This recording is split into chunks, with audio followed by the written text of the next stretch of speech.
I want to ask you 3 questions. Question 1. Why do we see shapes in clouds? Question 2. Is it possible that the music of Trinidad and Tobago is associated with none other than the Illuminati? Question 3. Which do people fear more?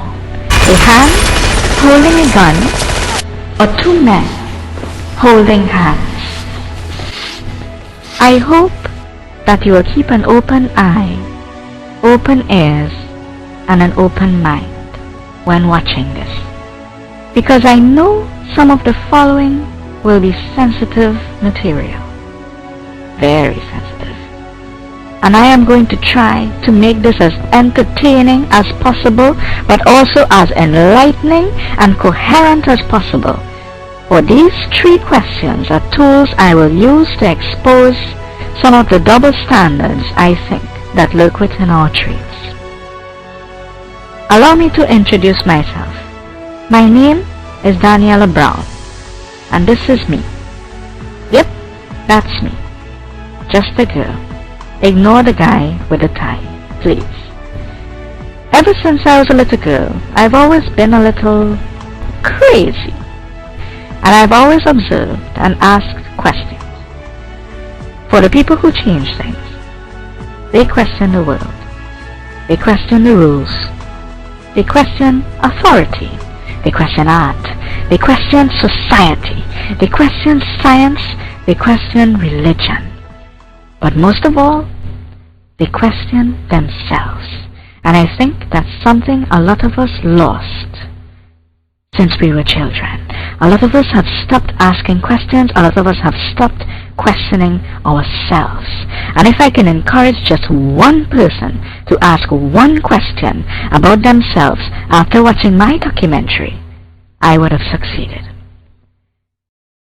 For if a television or computer does not inspire the mind or illuminate the soul, then it is, just as journalist Edward R. Morrow said, it is merely wires and lights in a box. Good night and good luck.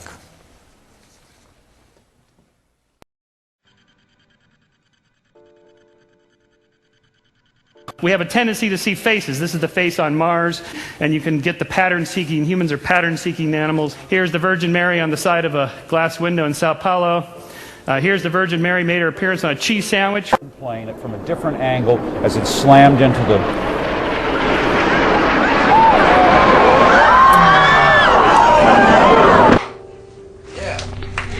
Patterns exist in our everyday lives. UFologists see faces on Mars, religionists see the Virgin Mary on toast, and conspiracy theorists think 9/11 was an inside job. Is there a deeper, ultimate cause for why people believe such things? There is. It is called patternicity, or the tendency to find meaningful patterns in meaningless noise. Our brains are belief engines, evolved pattern recognition machines that connect the dots and create meaning out of the patterns that we think we see in nature. Sometimes A really is connected to B, sometimes it is not. For example, the Fibonacci sequence patterns, as shown here in the sunflower, is a true and tested pattern. When it is true, we have learned something valuable about the environment from which we can make predictions that aid in survival and reproduction.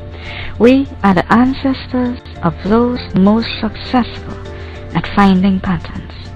This process is called association learning, and it is fundamental to all animal behavior, even goldfish. Unfortunately, we did not evolve the ability to distinguish between true and false patterns. Correlation does not equal causation, thus leading to many false, almost non sequitur beliefs for those that believe otherwise.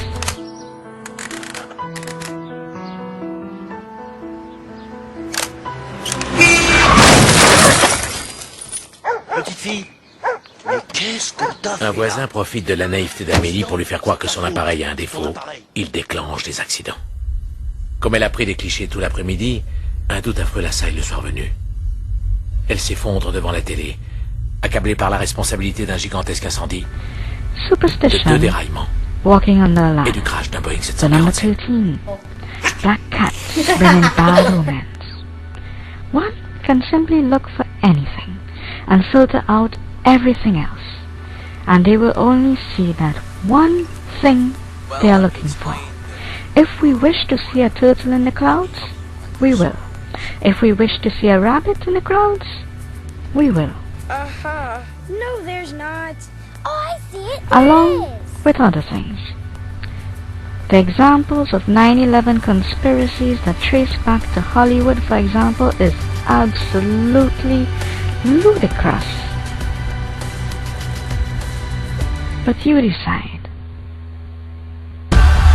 Even though we're not sophisticated enough to be aware of it, there is a pattern, an order, underlying every go game. Maybe that pattern is like the pattern in the stock market. The Torah, this 216 number. This is insanity, Max. Or maybe it's genius. I have to get that number. Hold on, you have to slow down. You're losing it. You have to take a breath. Listen to yourself. You're connecting a computer bug I had with a computer bug you might have had in some religious hogwash.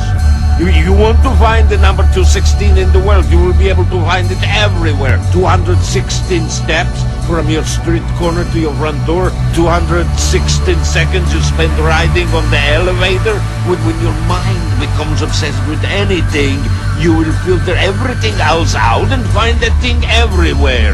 320, 450, 22, whatever. You've chosen 216 and you will find it everywhere in nature. But Max, as soon as you discard scientific rigor, you're no longer a mathematician. You're a numerologist.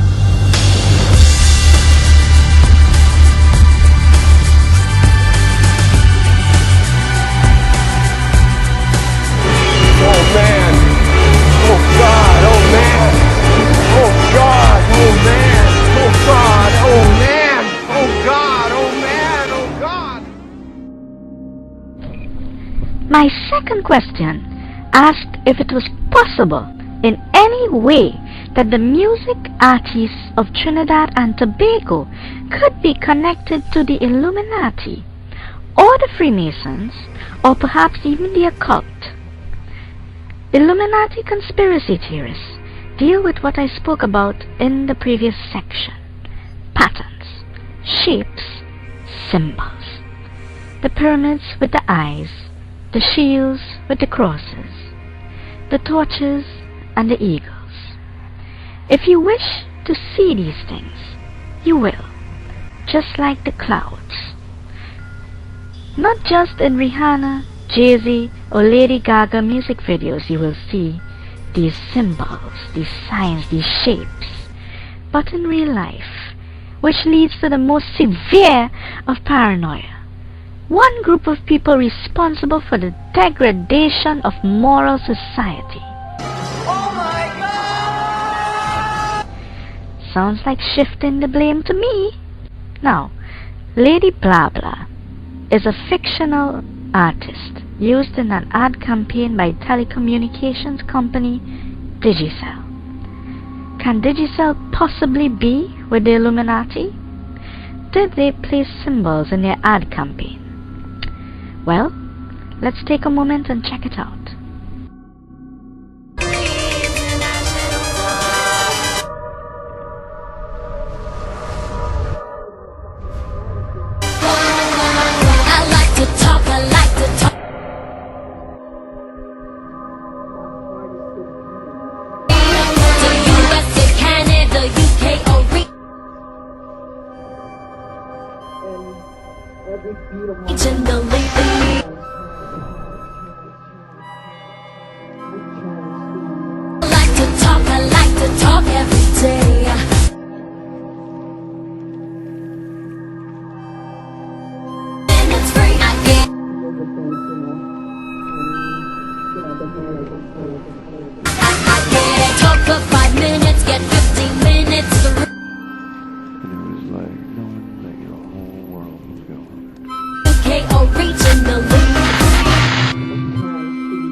Unfortunately, everything I just pointed out was all garbage, rubbish.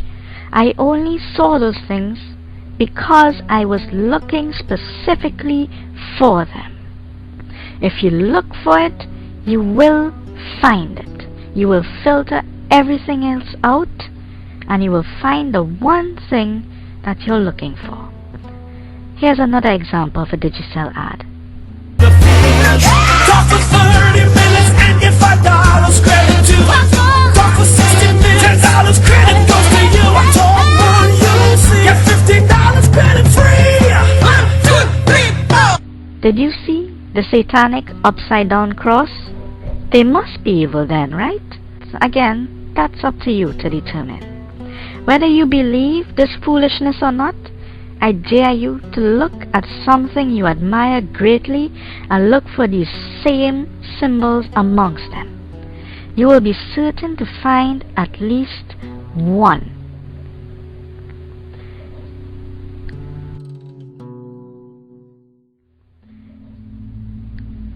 So now, what about soca artist Bunji Garlin? I'm the fireman, fire's in my hand, blazing through the land, whoa, whoa, I want you to blaze the fire. Alright. He sings a lot about fire. Fire. So is he the devil then? Look at his album cover.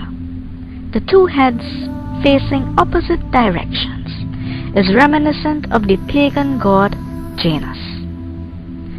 Or worse, the eagle of the Freemasons. But is he a Freemason? Some artists need to realize that too. Unlikely. This music is not for you to keep. Let's look It need to pass. at another popular soca artist, Machel Montano. 1. Machel Montano released an album called The Book of Angels. 2. In Egyptian mythology, the Book of Angels was used to resurrect the god Osiris. 3. The title of Montano's tour was called Resurrect. 4. One of the main songs of that tour was called Zombie. 5. Zombie is a derivation of the word zombie. A zombie is a somewhat resurrected human being. 6. The song Zombie contains Montano chanting Ra, Ra, Ra. Ra is the name of the Egyptian sun god. So, does Machel Montano worship pagan gods? Maybe Machel Montano did have some inspiration from the theme of resurrection, Osiris, zombies, but do we cast him out as a pagan heathen? No, because it is unlikely, and because it is ridiculous to do so.